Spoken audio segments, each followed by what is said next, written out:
So I'm wrong once again, but about what? This little thing, the DJI Osmos Pocket 3. By the way, I hope y'all like the new setup. I have this super ultra wide vlogging lens that I'm using for this talking head. Might make a video about it soon. I got the little lights in the background, making it look all cinematic and whatnot. Hope you like it. I have a very interesting history with the Osmos Pocket 3. I got it last year, and in the beginning I really liked it, but in my head I compared it a lot to my main camera, the Sony a6700. I was really not upset, I was really disappointed when it just didn't perform as well, especially with the color grading, and because of that, I returned it. Now the prices, because of the US tariffs, because of that orange guy, have really skyrocketed. So I think it's worth around $800 right now, but luckily I grabbed this in Japan for $500 so, so it's a pretty good deal. And the reason why I picked this up once again is because simply my expectations have changed. I don't see this as something that's gonna replace my camera entirely, but I see this as a secondary camera that's very good in very special occasions. And today I want to give a creator's perspective on why this camera is so great and the reasons why it made me pick it up once again. The very first reason why I decided to pick this up was because of how light, portable, easy it is to take on the go. Now don't get me wrong, I love my Sony camera, but sometimes, especially with my Tamron 17-70 lens, it can get a little heavy to carry around, and this is perfect for a small pocket sling or sometimes to even put in your pocket. This is the perfect everyday camera. When I was in Japan traveling, I had this in my bag at all times, ready to record moments at any notice. I definitely can't say the same for my Sony camera, as large and bulky as it is. Another great thing about this small, powerful camera is how inconspicuous it is. You know, when I have my larger camera, it definitely brings a lot of attention and people looking at me, but with this one, no one bats an eye. It's so easy to record shorts or long form content in public, especially in Japan. When I have this small camera, nobody even notices me or even bats an eye. And not gonna lie, when I have this larger camera, it gets a little nerve-wracking bringing it into stores and to public areas. But with this, I don't even need to ask permission if I need to film typically because of how inconspicuous it is. And of course, Japan is the perfect place to, talk about using inconspicuous cameras because, people in public generally don't want to make a scene, make a ruckus, unlike America sometimes. So this is the perfect camera to pick up for that trip. Definitely gonna bring it to other trips in the future. Great travel camera. I can't say that enough. Another reason why I love this camera so much is a very simple reason, but of how easy it is to use. Sometimes I want my friends and family to film me, and when I hand them my Sony camera, they don't know how to expose. They don't know how to expose properly, so sometimes I get the footage back, I throw it onto DaVinci, and it's really over or underexposed. But for this one, it's so easy. For example, my girlfriend and I went to Katsuoji Temple in Osaka, and I wanted to get some B-roll shots of me doing things.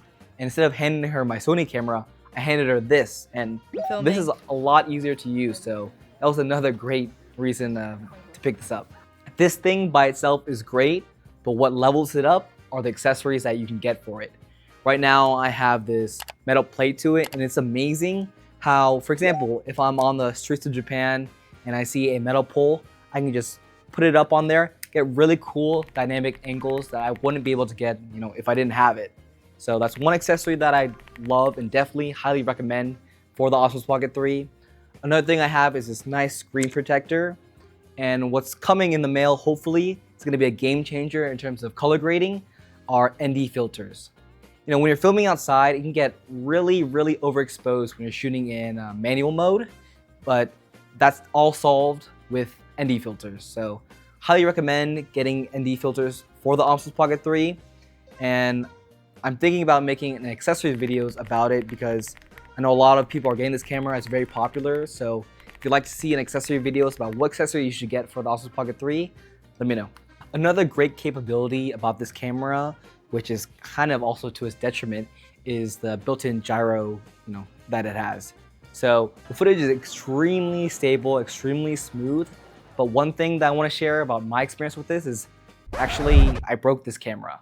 I went to turn right and this camera was in my pocket in its case, the plastic case that it comes with, and it fell out onto the case.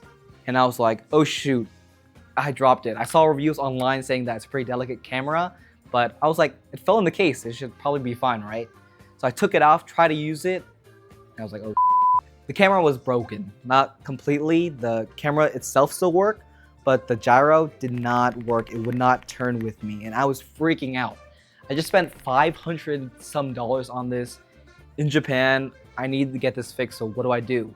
You know, as mentioned earlier, the orange guy made tariffs really, really high. The DJI Care Refresh, that's what it's called, isn't available in the US, so you can't ship this out and have them fix it currently. If you break this in the US, you're kind of screwed. But in Japan, luckily they had it. And my experience with them was amazing.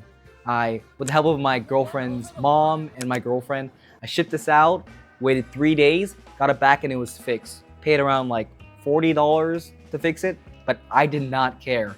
I mean, I spent $500 on this thing, I was gonna get it fixed. So with all that being said, learn from my experience and treat this thing like it's your baby. I know I am.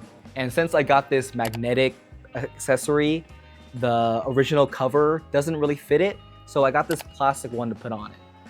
I'll have to showcase that. Sorry, going back to color grading and how when I first got this, it didn't really live up to my expectations like how I color grade on my Sony cameras, but I see a lot of YouTubers and just people who use this produce amazing cinematic results. And like I said earlier, the ND filter definitely helps with that. So I think it was just a skill issue. I'm still learning this camera and I'm gonna learn how to color grade it really cinematically. Just wait a little bit and stay tuned for that because I'm really excited for that kind of content. So overall, I'm really happy I, gave this camera another chance and decided to pick it up, especially on my trip to Japan. It's super lightweight. The video capabilities in this, though I haven't unlocked them yet, can be amazing, and hopefully they will be amazing for me in the future. It's really inconspicuous in public, and if you're scared sometimes to film in public like I am, this is definitely the camera for you. It's really easy to use. You don't have to mess with the aperture or the ISO as much as you would a crop sensor or full frame camera. And it's just amazing camera overall. I'm so excited to learn more about it and learn how to get the most out of this camera. And if you just got a DJI Osmos Pocket 3, then make sure you subscribe. I'm definitely gonna make a lot more videos covering this thing and how to get the most out of it to its fullest potential. I also want to say that this video is not sponsored by DJI. Maybe in the future we can do something like that. But hopefully with more camera videos covering this thing, covering the DJI camera stabilizer that I have, I'm sure I'll make a video on that in the future. Hopefully I can develop a relationship with them. Not a romantic one. And if you have any comments about this, maybe you picked it up, if you liked it, you didn't like it, please let me know. Thanks for tuning in to this week's video. I think this was a short one. I don't know, I haven't edited yet, but I'll make more videos about this as promised, and I'll see you guys next week for next week's video. Promise this time. Peace. Kind of cliche.